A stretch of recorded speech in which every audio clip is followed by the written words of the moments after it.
Edmonton is a really small player on the international stage. Frankly, so is Alberta. And we're much smaller if we're fragmented even within our region. If you take our region of 1.7 million people, we're a suburb in a big city like Tokyo or a big city like New York. We're competing not locally, we're not competing within the province, we're competing internationally. And we need an international brand. The bigger we could make our voice, the more we could speak one message to the world, the more likely we were to be heard and to be effective in attracting foreign direct investment into our region. It's been talked about for decades, the power and the opportunity of getting the Edmonton region municipalities to work as one. In a world where nobody really cares whether you're from Edmonton or anywhere else in the region, we were all Edmonton Metro together. If we're not successful in achieving coordinated and shared economic development, nothing else will work. The Metro mayors that came together and created the task force led by Don Lowry released the Be Ready or Be Left Behind report.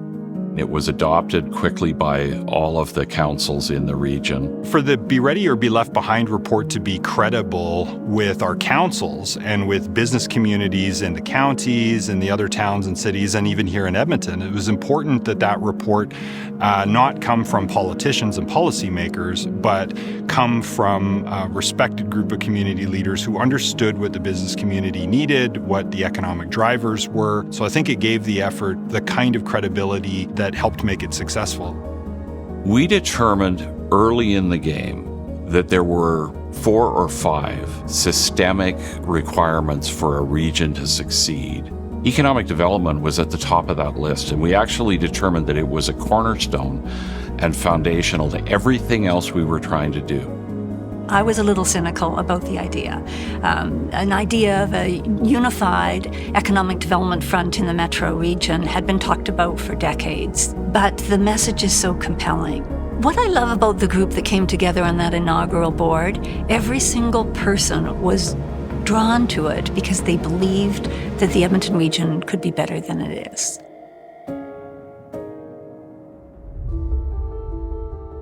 The pivotal conversation in all of this was one I had with the mayor of Edmonton, Don Iveson. And he said, the issue you're asking, one shareholder, one vote, is not fair to Edmonton. We should have either a double majority or a veto. That's only fair. And I said, Don, you're right. It is only fair. Edmonton's going to be paying the majority of the fees. And he said, okay then, so can you make that happen? I said, no, the other municipalities will not buy in if Edmonton has a veto. For 20 years, no one's been able to pull this region together to present Edmonton Metro to the international stage. That's an accomplishment no one else has been able to do. He saw that vision and he had the courage, and before we left, he said, I commit to it. I commit to Edmonton agreeing, one shareholder, one vote. It was a huge win. I got a fair bit of heat when we brought that back, and it was kind of a deal breaker. But when we really thought about it, just because you're the mayor of a community of 8,000 or 45,000 or urban or rural, what matters is that we're at the table together.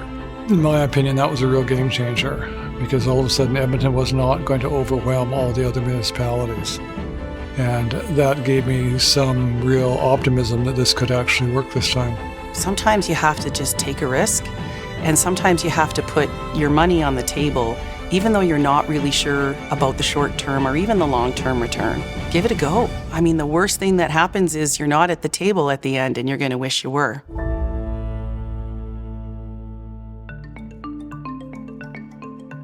Polycar is headquartered in Montreal, and we opened a facility in December 2022 here in Edmonton. We were Edmonton Global's first investment into the city. What we thought was pretty unique to the Edmonton area is the one-stop shop approach of Edmonton Global. I was introduced to everybody I needed to know to make this project a reality. It's all made very easy for us, the entrepreneur who want to establish ourselves. Without an organization like Edmonton Global, it would be very hard for any municipality to be able to offer that one-stop approach. Polycar will be expanding here in Edmonton and doubling its capacity investing $20 million and creating 25 to 30 permanent more jobs. I believe Edmonton Global has created an environment to build a platform that allows all of the municipalities and all of the regional folks in the area to collaborate on the capacity that's required to undertake some of the big projects that are happening in the territory. This platform that's been created and this environment to allow First Nations to be at the table in an equal manner has opened the door for us in other business opportunities, because the businesses then open their doors, making sure that we're part of the table for discussions and planning, but also for investment. Speaking one voice is extremely important. Inconsistent or fragmented message will create some confusion. Having a single point of entry like Edmonton Global helps. You know they've created momentum that is the reason behind so much investment coming into our region. We can feel the region is very serious about attracting investment. This isn't a fast game. This relationship building overseas is a slow boil, and it takes a really long time to build trust. It takes a really long time to build relationships. And I think Global showed up over and over again over the years. From the beginning, our engagement with local and regional organizations such as Edmonton Global was very positive. Their clear-cut communication gave us confidence that our investment will become very meaningful in the future. The competition out there is fierce, and other people are trying to get to the level that Edmonton Global is at now. The region works better when we're all collaborating. The region works better when we're all at the table trying to find ways to work together to attract investment here, to make day-to-day life for people in the region better. When we go out into the market saying, no, you don't want Edmonton, you want the county next to it, then you lose the business half the time, because you just talked down the brand, the center city, the place where people are going to live and go to a hockey game and go to a concert. When it feels like the pie is getting smaller, sometimes we tend to look at, how can I protect my territory? The pie's shrinking, I gotta worry, my piece is getting smaller. But what if we came together and just made the pie bigger? It takes a little bit longer, but if we stay focused on longer-term prosperity by coming together, I am sure we will win. It's really, really hard to get your heart and your head in that space during a time of scarcity, during a time of adversity. But paradoxically, that is precisely the time when you need to band together with your neighbors. It's critically important for us to think about how we actually present ourselves regionally within Canada and Alberta and to the world. Who's responsible for going out and trying to attract investment to our region? There was only one answer, and it was Edmonton Global. We need one stopping point, one brand, and that's Edmonton Global.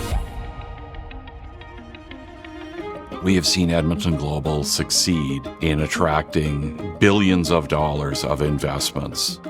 I fundamentally don't believe would have landed in the same way or at all if we had not engaged in the market that way.